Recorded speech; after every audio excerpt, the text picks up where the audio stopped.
Olá, eu sou Cláudia de Bulhões e estou aqui novamente com um entrevistado de dar gosto. É uma pessoa muito querida, muito simples e, como eu gosto, um intelectual daqueles. Quem é? Jairo Campos. Quem é Jairo Campos? Reitor da Universidade Estadual de Alagoas. É um prazer ter você, Jairo. Até que enfim você chegou até nós. Que bom, é um prazer estar aqui, né, participando com você desse bate-papo, né, falando da Universidade Estadual de Alagoas. Você tem me acompanhado nas mídias sociais e ver o que é que eu tenho feito, né, o meu olhar sobre as coisas, sobre a arte, né, e a gente fica à vontade aí para a gente conversar, né? Quando uma pessoa chega aqui e fala o que ele falou, o meu olhar sobre as coisas, nota-se, e é notório, a intelectualidade da pessoa.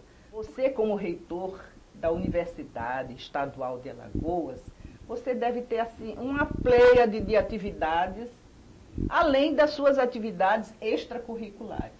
Como é que vai a UNEAL?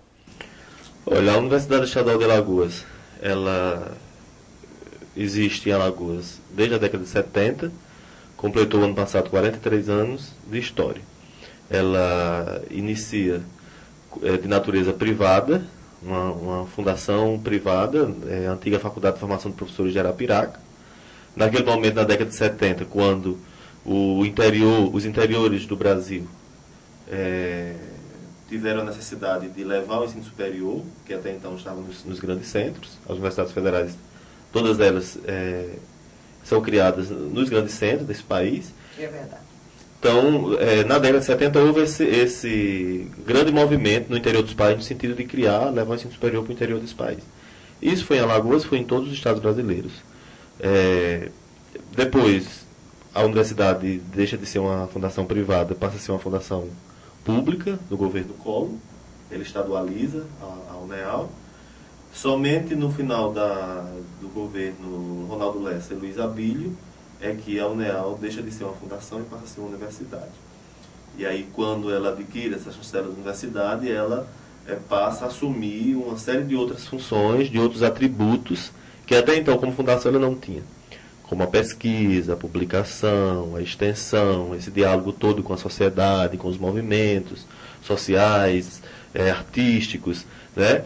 Então, 43 anos de história, de universidade, pouco mais de 6 anos, né? Uma universidade pública que está mantida pelo Estado alagoano, que está em 6 lugares estratégicos desse Estado, Arapiraca, Santana do Ipanema, Palmeira dos Índios, São Miguel dos Campos, União dos Palmares e Maceió. Nós oferecemos 30 cursos nessas 6 unidades, toda a parte de formação de professores, né? Letras, português, inglês, francês, espanhol, matemática, química, biologia, história, geografia, né? Toda essa parte de formação de professores. E oferecemos alguns bacharelados.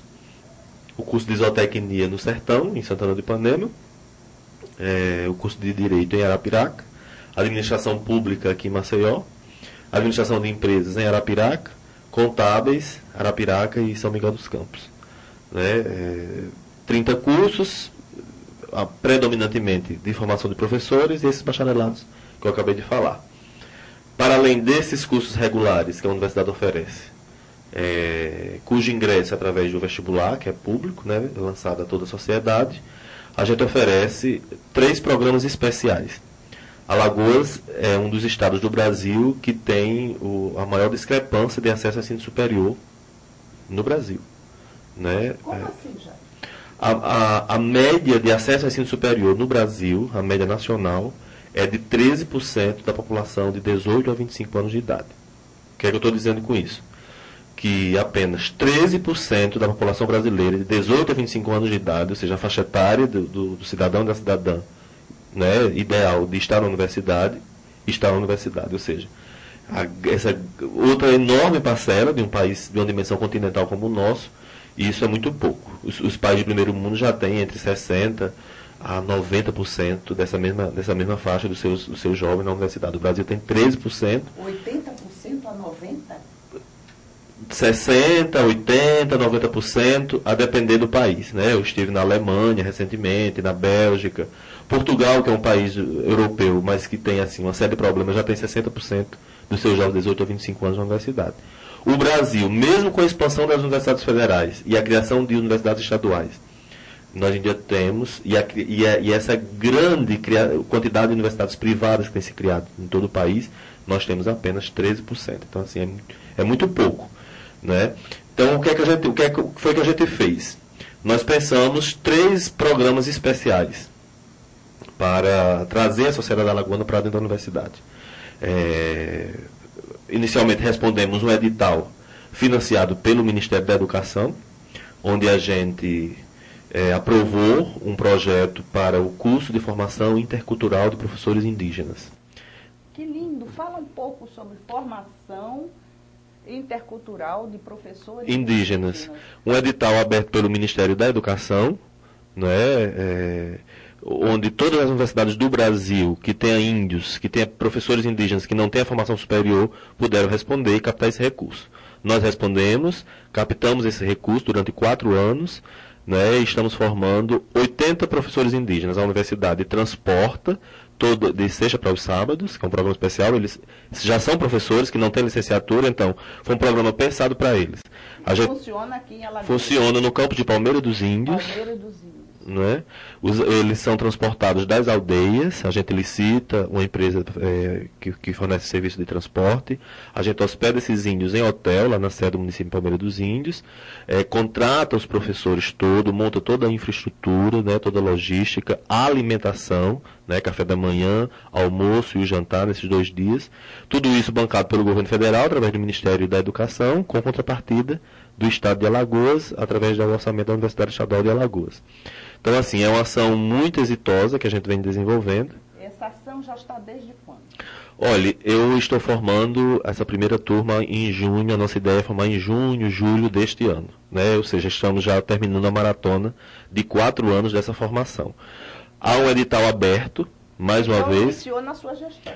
Iniciou um pouco antes de eu chegar. A gestão. Mas aí você dinamizou. Alavanquei, né? Mantive, administrei os recursos, prestei contas nesses anos todos. Importante dizer né? isso, prestei contas. Prestei contas, tudo direitinho, né? Com toda aquela plataforma que o governo federal coloca para a gente, né? Da submissão da proposta à prestação de conta, que é quando se termina o processo, quando se integraliza o processo. O convênio foi para 4 anos, a gente recebe o dinheiro, executa 1 ano, presta conta para poder receber do segundo, né? Estamos aí já nessa reta final. De junho para julho, eu estou formando 80 índios, 80 professores indígenas das áreas de pedagogia, letras, ciências biológicas e história. Quando eles se formam, Jairo, eles já vão dar aula na aldeia, ou eles nas unidades da UNEAL, ou eles têm que fazer concurso, que agora já existem as cotas. Isso. Não, veja, eles já são professores das aldeias deles, de todas as aldeias do estado, das 12 aldeias. Né? Esse número de 80 foi distribuído entre eles fizeram vestibular especial, eles já são professores das escolas indígenas do estado de Alagoas, e não tinham as licenciaturas. Então a ideia era pegar essa mão de obra que já está atuando, né? Porque em função da especificidade da educação indígena, não é possível que um professor que não seja índio ministre aula para índios. Então, assim, o Estado de Alagoas ainda nunca fez concurso público para os professores das escolas indígenas de Alagoas exatamente por isso. Porque a primeira ação efetiva do ponto de vista da formação, da qualificação desse pessoal para poder eles fazer o concurso público é a partir de agora. Mas eles já são aproveitados, já são vinculados ao sistema. Essa licitação, esse edital, é só para professores indígenas? Indígena. Ou é aberto? Não, tem assim. O Ministério, ele abre hora para índio, hora para professores do campo, hora para professores de comunidades quilombolas. Então, assim, são focos diferenciados. Focos diferenciados. Vamos fazer um intervalozinho. Continuando aqui com o reitor Jairo, sabendo sobre as unidades indígenas que estão sendo formadas como professores. Aí são os quilombolas, mas os quilombolas se juntam com os indígenas? Não, são cursos separados. Né? O governo federal, quando abre esses editais, ele abre para professor indígena, é um edital. para professor do campo é outro edital. Aí vai atendendo todas aquelas especificidades da educação brasileira. Interessante. Né? Um outro curso que a gente oferece, ainda na modalidade especial, também financiada pelo Ministério da Educação, é o curso de licenciatura para professores do campo. Né? São aqueles professores que estão dando aula na zona rural dos municípios ou do estado, né? Tem que ser professor público, é condição para poder participar desse programa, tem que ser efetivo da iniciativa pública no estado ou nos municípios. E aí, do mesmo jeito, esse funciona em Arapiraca, na sede da universidade, atende a Arapiraca e todo aquele entorno, né? Em função da aproximação com a sede. O curso também oferece as refeições, o transporte, o pagamento dos professores, montada toda aquela logística. É uma outra ação, é um outro convênio, também fomentado, financiado pelo Ministério da Educação, com contrapartida do Estado de Alagoas, através do nosso orçamento, do orçamento da UNEAL. Então, no caso dos índios, a gente atende a 80 índios hoje. No caso dos professores do campus, a gente atende a 60 professores do campo hoje. Ou seja, 60 professores do campo, e ainda tem aquela cota que o Ministério nos obriga, quando a gente faz adesão, que é para o pessoal do MST, dos assentamentos, que são aquele pessoal que discute as políticas do campo. As universidades têm essas cotas? Pelo menos as que queiram, né? O Ministério financia e a universidade que entende a importância disso e que oferece. Se o reitor entende, né? Se o reitor entende, luta por isso. Fica de olho nos editais. Exato, né? Não o reitor é elite, não adianta, o reitor é elite. Agora, dentro dessa elite, ele tem, como você diz, um olhar popular, um olhar mais público, um olhar mais de discernimento entre as massas necessitadas. Posso falar assim? Pode sim, Cláudia, porque veja, a Universidade Estadual de Alagoas, ela tem um campus aqui na capital, mas esse campus é muito recente. Ou seja, ela foi criada, toda a história dela foi criada com a missão mesmo de desenvolver o ensino superior no interior do estado de Alagoas. Que é, queiramos ou não, onde concentra as maiores mazelas sociais, as maiores discrepâncias, as maiores dificuldades. Né? E aí, nesse sentido, a UNEAL tem se constituído, ao longo desses 43 anos de história, como uma universidade, e eu tenho ostentado isso, né, com muita clareza, uma universidade que tem se preocupado com essas parcelas da população que, ao longo da história, foram vítimas de todo tipo de exclusão e preconceito. Por exemplo, o projeto Xangô Rezado Alto, que foi um outro projeto que foi financiado, nesse caso, pelo MINC, pelo Ministério da Cultura, que a UNEAL desenvolveu em 2012, a primeira edição, quando a Alagoas celebrou o centenário do Quebra. Eu não digo comemorou, porque uma ação daquela violenta não é uma comemoração. Interessante a colocação. É uma celebração mesmo. Celebrou, não comemorou, né? Não é? E naquele projeto foi que a gente fez. A gente foi ao MINC, levamos a proposta foi acolhida, eles autorizaram entrar na plataforma do MINC, submetemos a proposta e captamos naquele momento 320 mil reais para desenvolver uma pauta durante o ano inteiro, isso em 2012. Não sei se você sabe, mas o Gente da Gente fez a cobertura quando eles iam lá em Jaraguá à noite. Não houve um evento maravilhoso à noite sobre esse, em 2012? Isso. O Gente da Gente fez a cobertura. Foram várias ações, o plano de trabalho contemplava várias ações. Do cortejo na data de 1º para o dia 2 de fevereiro, quando foi o que aconteceu, o Quebra, aquela invasão por questões políticas, por uma briga política aqui do Estado, as casas de axé, de candomblé aqui da capital foram invadidas, os pais de santo foram humilhados, e aquilo ficou na história do Brasil e na história de Alagoas, de forma que o candomblé em Alagoas é uma cultura muito forte, muito presente. Agora, onde é que esse pessoal todo está? Está na periferia, está sendo vítima de exclusão. O candomblé está muito presente, porque eu estou de retorno aqui a Alagoas há 14 anos, e só vim conhecer o candomblé aqui através da celebração do Quebra. Então, Cláudia... Do Quebra ou da Quebra? Da Quebra, né? As pessoas culturalmente chamam mais o Quebra, porque porque o povo pode modificar a estrutura da língua, né? Mas em termos de gramática seria a quebra, em termos de concordância. Mas o povo elegeu como Quebra. Então todo mundo fala assim, então é assim que a gente fala, né? Mas veja, a ideia dessa ação, né, que foi liderada, produzida, pensada, planejada e financiada pelo MINC, foi exatamente levantar o debate, sabe, Cláudia? Existe, não só festa. Existe uma cultura negra muito forte a UNEAB, o Núcleo de Estudos Afro-Brasileiros da UFAL e da UNEAL, tem feito um trabalho de catalogação, de identificação dos terreiros aqui, da capital do interior, e é impressionante a quantidade de terreiros que a pesquisa já coloca, né? Agora, é uma cultura que não é vista por quê? Porque não é chique, porque o preconceito é muito grande, as pessoas, né, no popular se entroncham, né? Ainda tem muita gente dizendo por aí que candomblé é coisa do diabo, quando na verdade não é, uma religião como outra.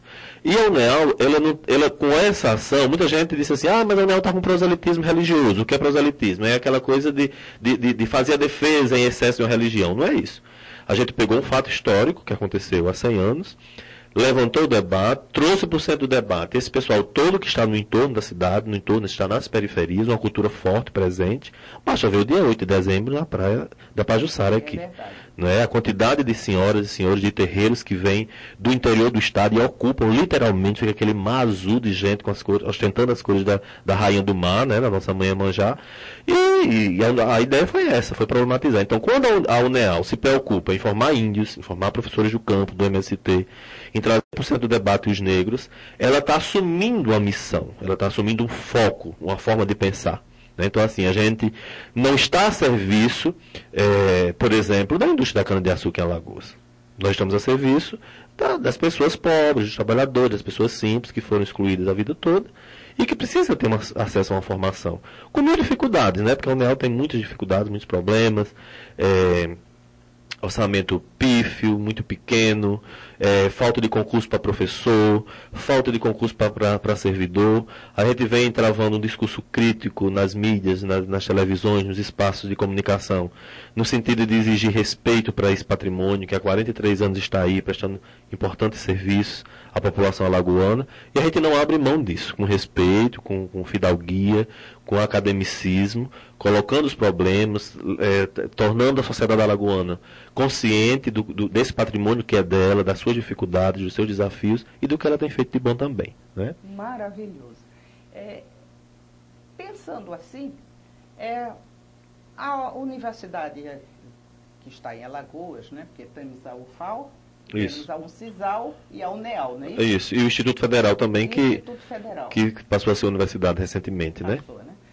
E o seguinte, qual a que luta mais por essas minorias? Digamos assim, a que tem mais projetos, tem mais ações para essas minorias? Olha, eu acho que as universidades públicas, aqui em Alagoas tem muitas universidades privadas, né? Tem havido uma expansão muito grande desses números de universidades privadas, e não só em Alagoas, no Brasil inteiro. Em função do poder público não ter ainda dado conta da carência extrema que tem de formação no Brasil inteiro, então surge a iniciativa privada como uma opção. Então, assim, no geral, as universidades públicas é quem tem se preocupado mais com esses programas desse tipo, dessa ordem, que são as universidades que têm um comprometimento social, são públicas. Agora, dependendo muito do reitor, né? Dependendo muito da condução de gestão que é dada no momento, né? Agora, nessa discussão toda... O reitor Jairo Campos, ele tem um direcionamento muito bom para essa área, né? Ele puxa a sua... Porque o reitor, ele não manda, mas comanda. Comanda, acompanha, propõe, né? E aceita. É uma liderança institucional que não é imposta, é eleita. É eleita. Então, nesse caso, você assim está executando um papel que o povo quer. Assim, Cláudia, e assim, é importante que se reconheça, que se diga, né? Eu sou o reitor mais jovem do Brasil, né? Eu sou o reitor mais jovem do Brasil.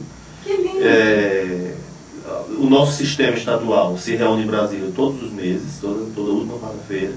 Todos os 42 reitores das 40 estaduais do Brasil, a gente se reúne, se congrega, troca experiências, né, numa associação chamada ABRUEN, Associação Brasileira de Reitores de Universidades Estaduais.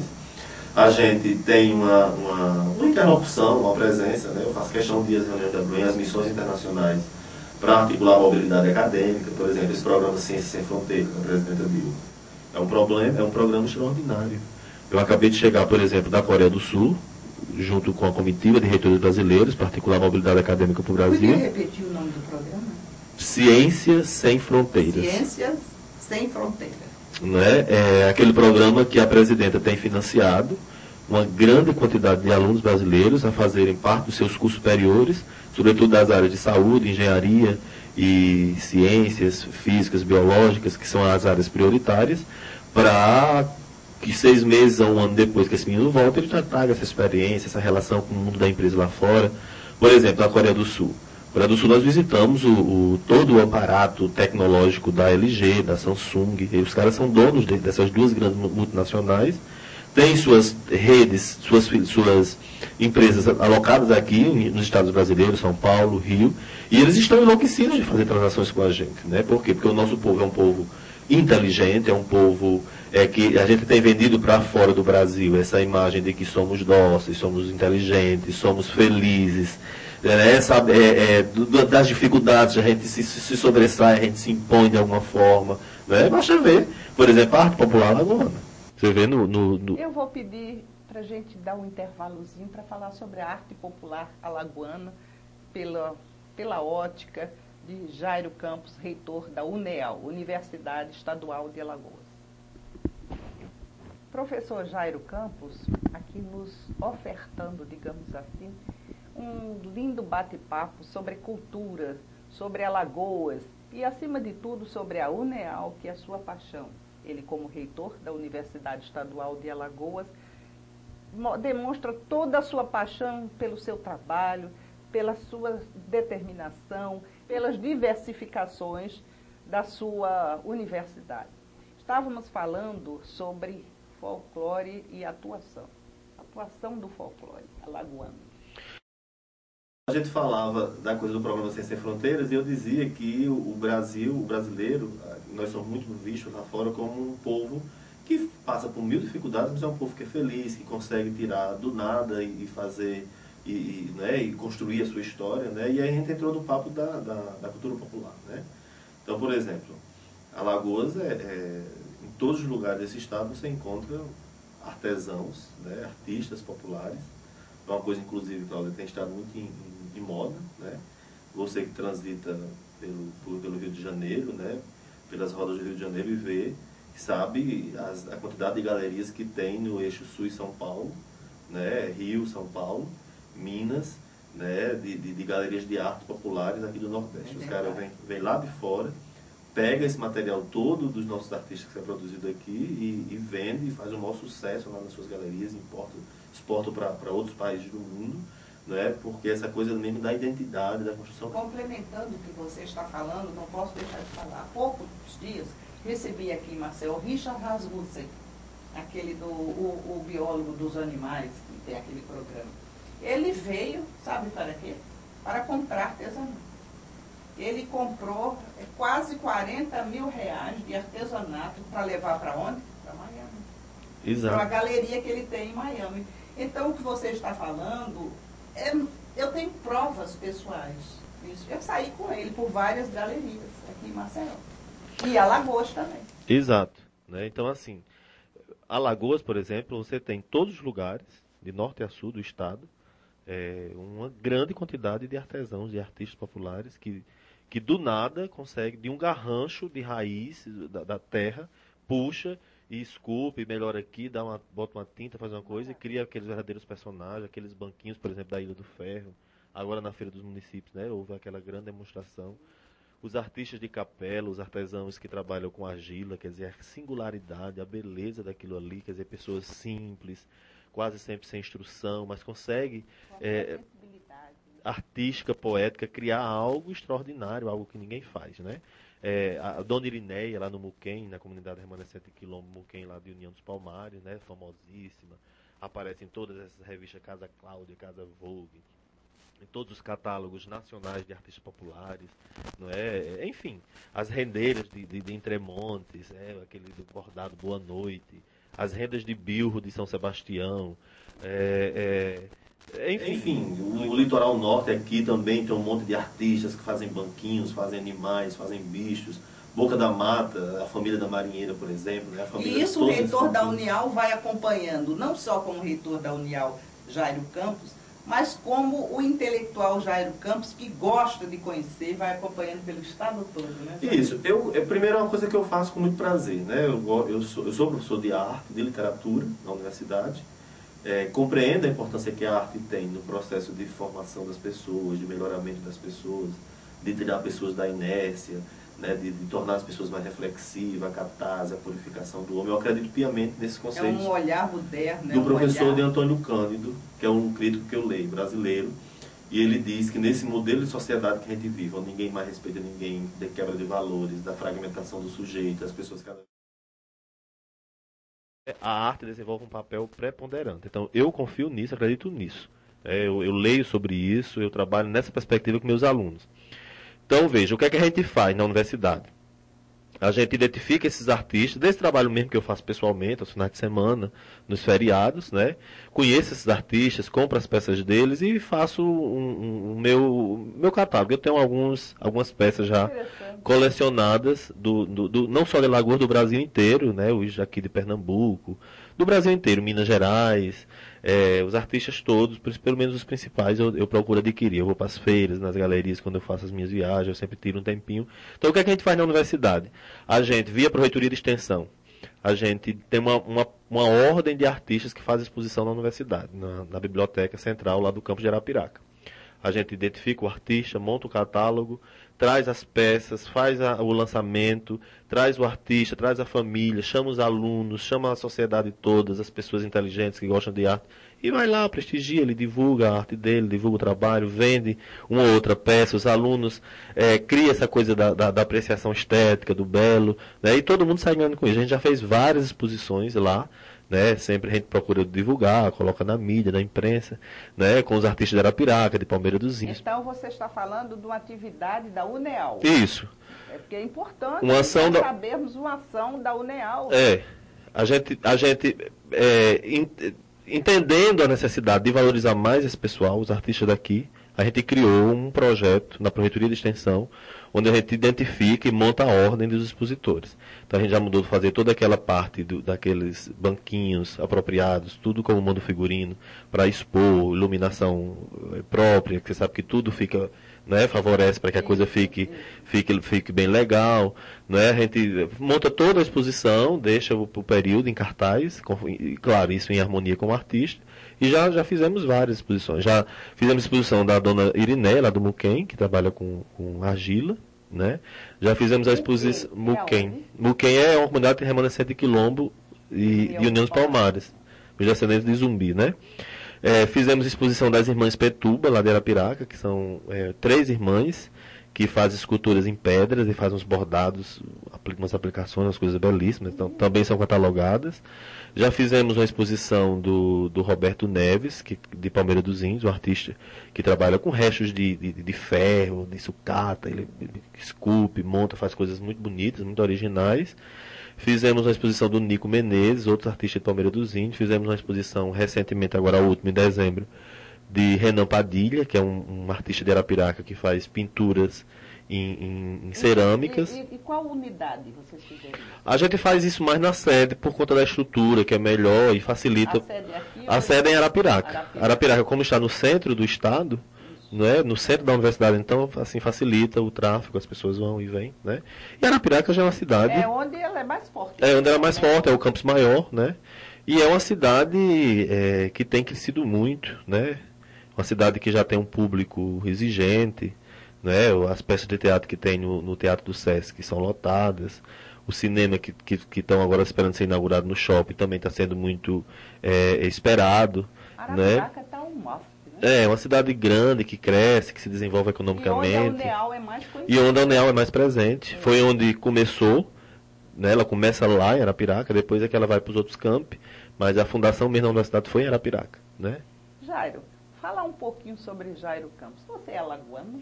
Não, eu sou potiguar, sou do interiorzinho do Rio Grande do Norte, Alto Sertão do Rio Grande do Norte. Quer dizer que Alagoas ganhou. Ganhou há 10 anos.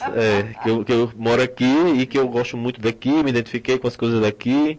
E aqui é onde eu tenho tido a oportunidade de construir o meu nome como profissional, de contribuir, né, do meu jeito, com o meu olhar, né, nem sempre agradando, né, assim, falam que eu sou muito polêmico, que Não, que você é diferente no seu olhar, como diz você.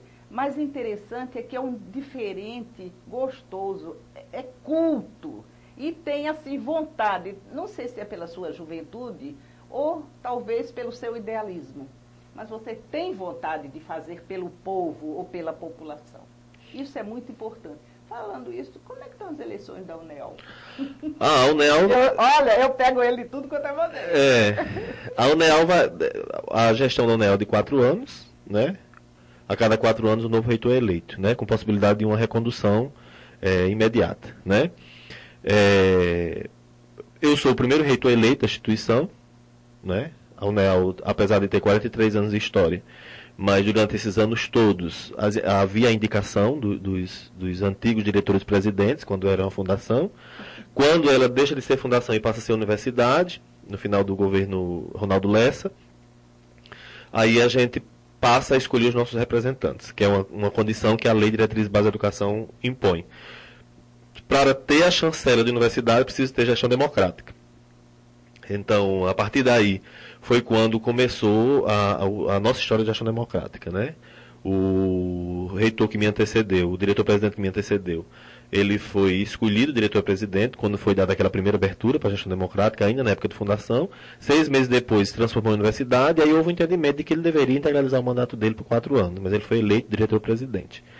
O primeiro reitor eleito mesmo, nesse formato de universidade, com essa denominação, fui eu, né? Então a gente chega com um desafio muito grande, que é de levantar a autoestima da comunidade, uma série de problemas estruturais na universidade, incentivar da melhor forma possível.